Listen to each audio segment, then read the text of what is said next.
You know, there's something that's been with you since before you took your first breath.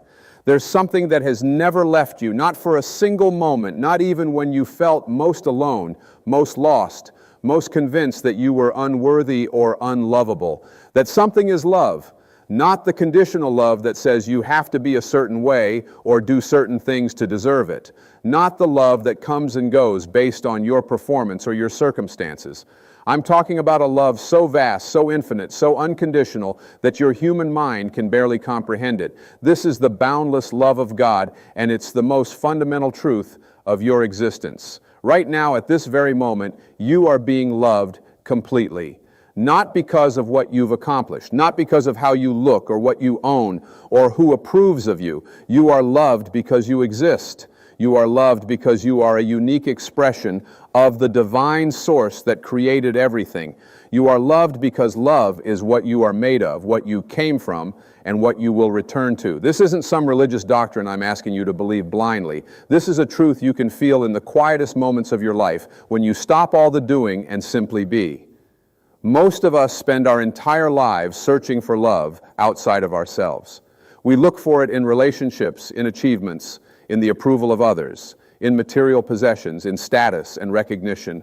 We think if we can just get enough people to love us, if we can just accomplish enough things, if we can just become successful enough or attractive enough or wealthy enough, then we'll finally feel worthy of love.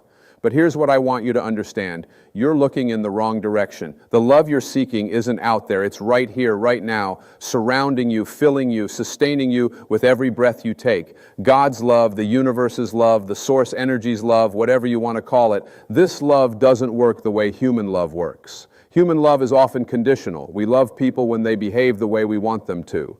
We withdraw our love when they disappoint us. We measure love, we ration it, we use it as a reward or punishment. But divine love doesn't operate on those terms. Divine love is like the sun that shines on everyone equally, the good and the bad, the saint and the sinner, the successful and the struggling. It doesn't pick and choose, it doesn't judge, it simply is. Think about the sun for a moment. The sun doesn't decide who deserves its warmth and who doesn't. It doesn't shine brighter on the mansion and dim its light on the humble cottage. It doesn't withhold its rays from the person who made mistakes yesterday. The sun just shines. That's its nature. And in the same way, love is the nature of God, of the universe, of the source from which you came.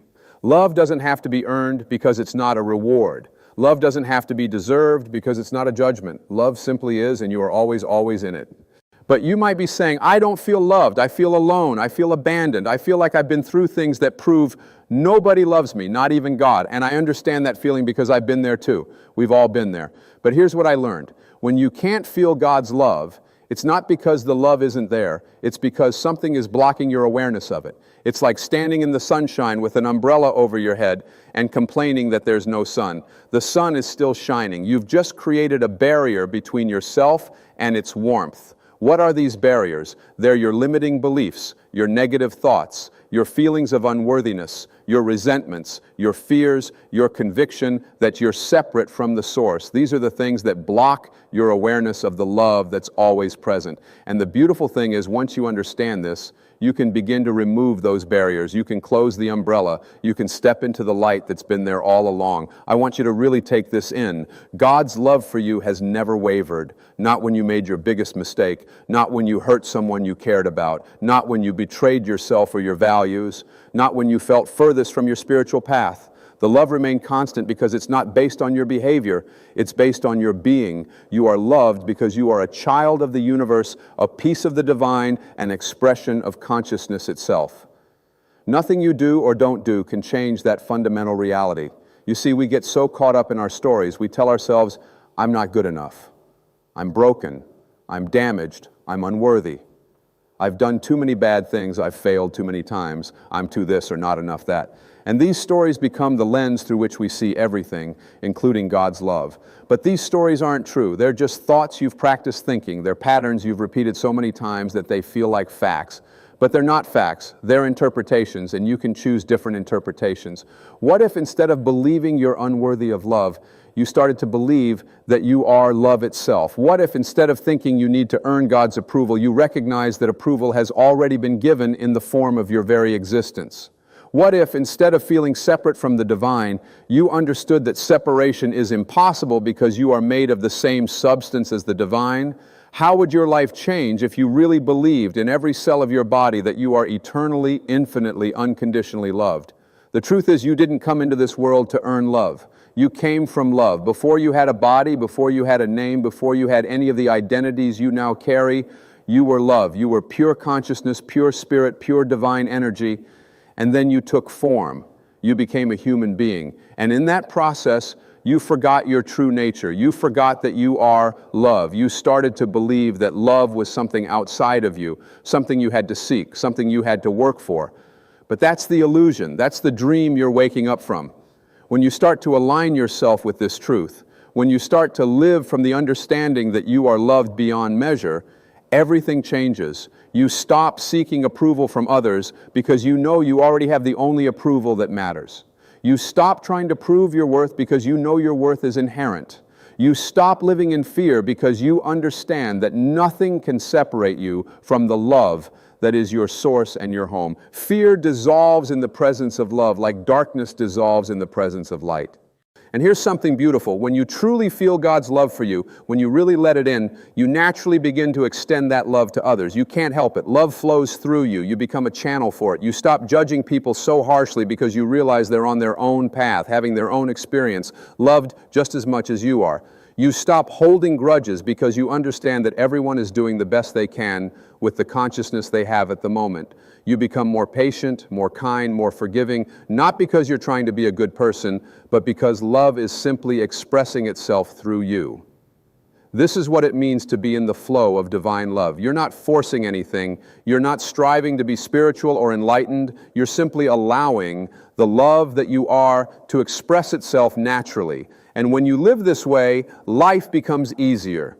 Not because your circumstances necessarily change, although they often do, but because your relationship to your circumstances changes. You stop resisting what is. You stop fighting against reality. You start to trust that you're being guided, that you're being loved, that everything is unfolding exactly as it should. Now, I know some of you might be thinking, but what about all the suffering in the world? What about all the terrible things that happen? If God loves us so much, why is there so much pain? And this is a fair question. It's a question humans have been asking for thousands of years. But here's what I've come to understand. We live in a world of duality, a world where we have free will, a world where we can choose love or fear, connection or separation, growth or stagnation. God's love doesn't override our free will. It doesn't prevent us from making choices that cause suffering. But even in the midst of suffering, even in the darkest moments, that love is present, ready to comfort us, ready to guide us, ready to help us grow and transform through our challenges. Every difficulty you face is an opportunity to remember love. Every challenge is an invitation to go deeper, to trust more, to open your heart wider. The question isn't, why does God allow bad things to happen? The question is, how can I remain connected to love even when things are difficult? And the answer is always the same: by choosing it, by remembering it, by returning to it again and again, no matter what's happening around you or to you. You have this power right now. You have the power to connect with the boundless love of God at any moment. You don't need a special place or a special time. You don't need a priest or a guru or an intermediary of any kind. You just need to be willing to quiet your mind, open your heart, and feel the presence that's always there. You can do this through meditation, through prayer, through time in nature, through acts of kindness, through creative expression, through whatever helps you feel that connection. But the key is you have to make space for it. You have to pause from all the doing and all the thinking and all the worrying and just be present with the love that surrounds you. When you do this regularly, something shifts. You start to feel different. You start to see things differently. Situations that used to upset you don't bother you as much. People who used to trigger you don't have the same power over you. You become less reactive and more responsive. You become less fearful and more trusting. You become less controlling and more allowing. This is the transformation that happens when you align yourself with divine love. You don't become perfect. You don't become free of all problems. But you do become free of the suffering that comes from believing you're separate, unworthy, and unloved. And let me tell you something else that's important. God's love isn't just some abstract concept or distant energy. It's personal. It knows you. It sees you. It understands you in ways that even you don't understand yourself. It knows every hurt you've carried, every fear you've hidden, every dream you've abandoned, every time you felt lost or alone or confused, and it loves you through all of it. It loves you in your strength and in your weakness, in your certainty and in your doubt, in your success and in your failure. There is nothing about you that is unlovable to the source that created you.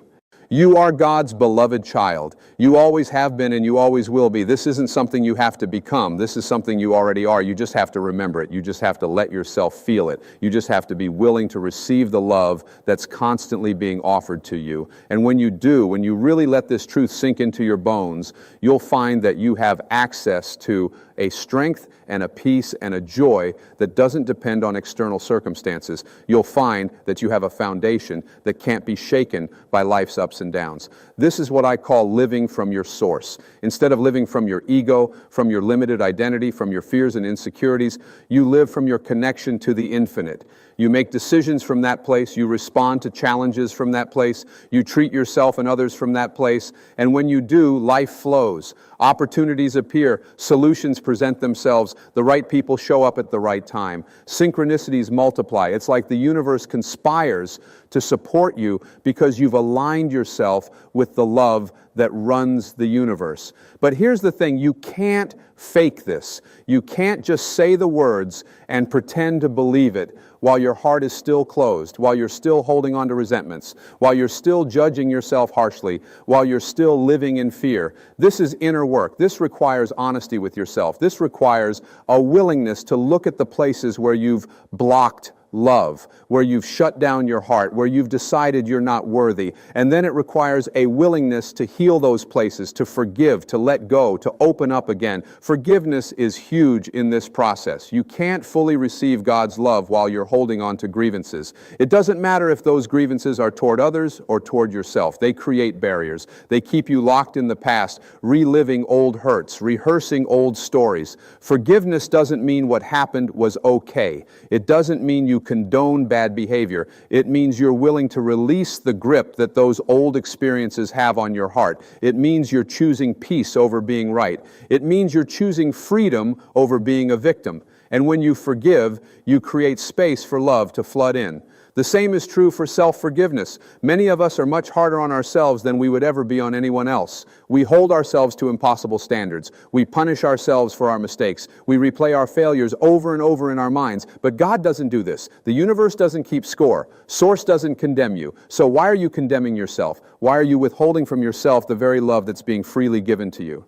You have to learn to be as kind to yourself as the universe is to you. You have to learn to see yourself through the eyes of love rather than through the eyes of judgment. This is a practice. It doesn't happen overnight. You've spent years, maybe decades, thinking certain thoughts about yourself and about life. You've created neural pathways in your brain based on these thoughts. You've built an identity around these beliefs. So when you start to shift, when you start to choose different thoughts, when you start to align with love instead of fear, it feels uncomfortable at first. Your ego resists. Your old patterns fight back. This is normal. This is part of the process. But if you persist, if you keep choosing love, if you keep returning to the truth of who you really are, those old patterns weaken and new patterns strengthen. One of the most powerful practices you can do is to simply sit in silence and feel God's love. Don't think about it. Don't analyze it. Don't question whether it's real. Just feel it. Place your hand on your heart. Close your eyes. Take some slow, deep breaths, and then just allow yourself to feel the presence of love. You might feel it as warmth. You might feel it as peace. You might feel it as a gentle energy moving through you. You might not feel anything at first, and that's okay too. Just keep showing up for this practice. Keep making space for love. Keep being willing to receive it. Over time, this connection gets stronger. Over time, you'll be able to access this feeling more easily, even in the midst of your busy day. And as you develop this relationship with divine love, as you spend time in its presence, you'll start to notice that you're guided. You'll get intuitions, hunches, feelings about what to do or where to go or who to talk to. This is the love guiding you. This is the wisdom that's always available to you when you're connected to your source. You don't have to figure everything out with your mind. You don't have to control every outcome. You can relax into the knowing that you're being led, that you're being supported, that the intelligence that created the entire universe is working on your behalf. This doesn't mean you become passive or that you don't take action. It means your action comes from inspiration rather than desperation. It comes from clarity rather than confusion. It comes from alignment rather than resistance. When you're connected to divine love, you naturally feel called to certain things. You feel drawn in certain directions. You feel energized by certain activities. This is your inner guidance system, and it's always pointing you toward your highest good, toward the experiences and people and opportunities that will help you grow and express your gifts and fulfill your purpose. Your purpose, by the way, isn't some grand mission that you have to figure out. Your purpose is to be love. Everything else is just the particular way that you express that love based on your unique talents and interests and circumstances. Some people express love through healing, some through teaching, some through creating art, some through raising children, some through building businesses, some through serving their communities. The form doesn't matter. What matters is the energy behind it. What matters is that you're allowing love to flow through you and touch the lives of others. And when you live this way, when you live as a channel for divine love, you stop worrying so much about outcomes. You stop needing things to be a certain way. You stop grasping and clinging and trying to force life to match your expectations. You develop trust. You develop faith. Not blind faith, but faith based on experience. Faith based on the countless times you've been supported, guided, protected, provided for. Faith based on the recognition that the same power that grows an acorn into an oak tree, that turns a caterpillar into a butterfly, that keeps planets spinning and hearts beating, that power is working in your life too. Nothing is random. Nothing is meaningless. Every experience you have, even the painful ones, especially the painful ones, is an opportunity for growth, is an opportunity to return to love, is an opportunity to shed another layer of false belief and come closer to the truth of who you are. You are not here to live a small, fearful, contracted life. You are here to expand, to grow, to shine, to express the magnificence of the divine through your unique presence in this world. And you can't do that if you're constantly doubting yourself, if you're constantly worried about what others think, if you're constantly playing it safe because you're afraid of making mistakes. God's love gives you the courage to be bold. It gives you the courage to take risks. It gives you the courage to be authentic, to be vulnerable, to show up fully as yourself without pretending or performing or trying to be someone you're not. Because when you know you're loved unconditionally, you stop needing everyone else's approval. You stop contorting yourself to fit into boxes that were never meant for you. You give yourself permission to be exactly who you are, and that is incredibly freeing. And here's what happens when you give yourself that permission. You inspire others to do the same. Your authenticity gives other people permission to be authentic. Your courage gives other people courage. Your willingness to be vulnerable creates safety for others to be vulnerable. You become a light in the darkness, not because you're perfect or because you have it all figured out, but because you're real. You're connected. You're living from love instead of fear. And that's what the world needs more than anything else right now. We don't need more people trying to be perfect. We need more people willing to be real. We don't need more people pretending they have no problems. We need more people willing to share their struggles and their growth. We don't need more people judging and criticizing and dividing. We need more people choosing love, choosing compassion, choosing unity, choosing to see the divine in every person they meet, regardless of their differences. This is how you change the world. Not through grand gestures or dramatic actions, although those have their place. You change the world by changing yourself, by healing yourself, by connecting with the love that you are, and then by living from that place in every interaction, every decision, every moment of your life. When you do this, you become a force for good. You become a healing presence. You become a reminder to everyone you meet that love is real, that hope is possible, that we are all connected, that we are all worthy, that we are all divine beings having a human experience. The boundless love of God is not a reward you receive at the end of your life if you've been good enough. It's not something you have to die to experience. It's here now. It's available to you right now. You just have to be willing to open your heart and let it in. You just have to be willing to release the beliefs that keep you feeling separate and unworthy. You just have to be willing to see yourself as you truly are, a beloved child of the universe, perfect in your imperfection, whole in your brokenness, infinitely valuable simply because you exist. Can you feel it? Can you feel even just a little bit the truth of what I'm saying?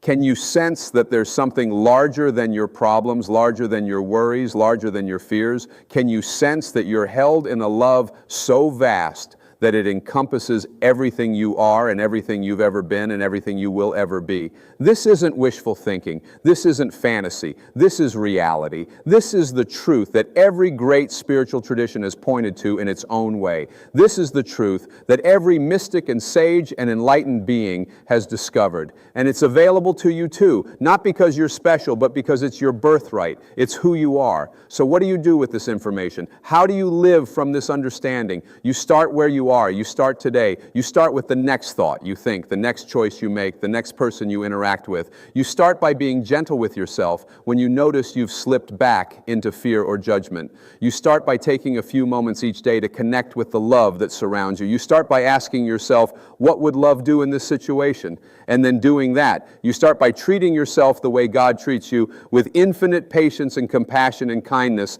and you keep going. You keep practicing. You keep returning to love when you've wandered away from it. You keep choosing faith over fear, trust over control, openness over defensiveness. You keep reminding yourself that you are loved, that you are worthy, that you are enough, exactly as you are, right now, in this moment. And gradually, over time, this becomes more than just something you know intellectually. It becomes something you feel in your bones. It becomes your lived experience. It becomes the foundation of your life.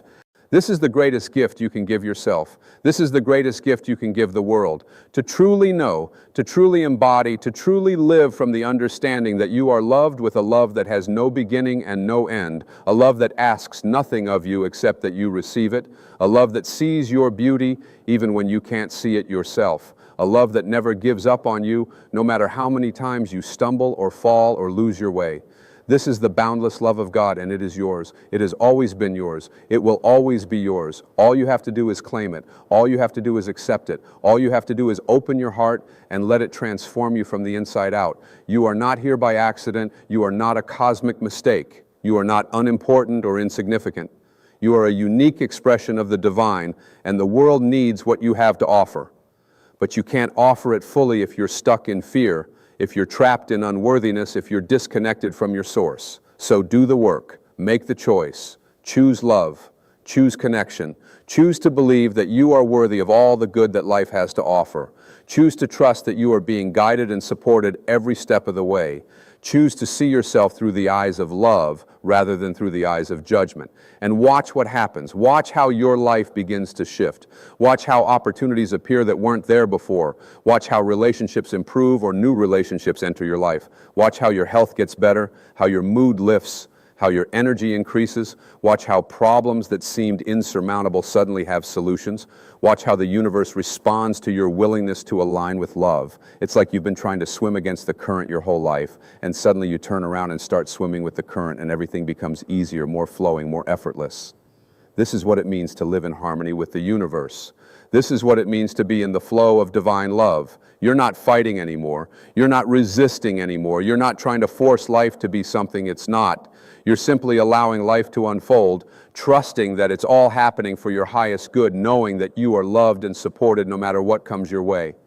And from that place of trust, from that place of connection, from that place of love, you naturally become the best version of yourself. Not because you're trying hard or striving or pushing, but because you're aligned with your true nature, which is love itself. So today, right now, in this moment, I invite you to take a deep breath and feel the love that surrounds you. Feel it in the air you breathe. Feel it in the beat of your heart. Feel it in the life force that animates your body. Feel it in the consciousness that allows you to be aware of these words and to contemplate their meaning, that love is real, that love is present, that love is infinite, and that love is yours, not because you've earned it, not because you deserve it based on your past actions, but simply because you are, because you exist, because you are a part of the great mystery, the great unfolding, the great dance of consciousness expressing itself in infinite forms. You are love looking for itself. You are God experiencing itself from your unique perspective. You are the universe becoming conscious of itself through your eyes, through your heart, through your life. And once you really get this, once you really feel this, once you really know this in the core of your being, nothing is ever the same again. Life doesn't become perfect. Challenges don't disappear, but you face them differently. You meet them from a place of strength rather than weakness, from a place of peace rather than anxiety, from a place of love rather than fear. And that makes all the difference. That changes everything. Because when you know you're loved, really loved, unconditionally and eternally, you can handle anything. You can face any challenge. You can overcome any obstacle. You can heal any wound. You can forgive any hurt. You can let go of any resentment. You can release any fear. You can step into any opportunity. You can become whoever you're meant to be because you're not doing it alone. You're never alone. You are always, always held in the boundless love of God, a love that never ends, a love that never fails, a love that is the very essence of who you are and who you will always be.